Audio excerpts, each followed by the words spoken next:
Venga, Chihuaichi, ñachayamurkani. Permiso, ya llegué. Estamos aquí en Rimari. Hoy vamos a aprender Shinapachaca, Chasnapachaca, Alipachamari. Shinapachaca, Chasnapachaca lo utilizamos cuando queremos reprender a alguien con firmeza. El equivalente a castellano sería del todo eres, de más eres. Por ejemplo, cuando alguien está aprendiendo a cocinar, se le quema hasta el agua. Ahí le decimos, Shinapachaca, Chasnapachaca, de más eres, del todo eres.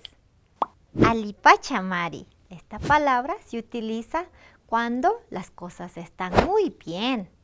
Por ejemplo, cuando alguien hace las cosas bien hechas. Una profesora puede estar revisando una tarea a los estudiantes y uno de los estudiantes presenta una tarea bien hecha. Le dice, excelente, muy bien. Así hemos aprendido estas tres palabras. Recuerden, Shinapachaca, Chasnapachaca, Alipachamari. Pongan en práctica en su diario vivir y verán que es fácil. Shina mishunguan yachajuna hushkanchi.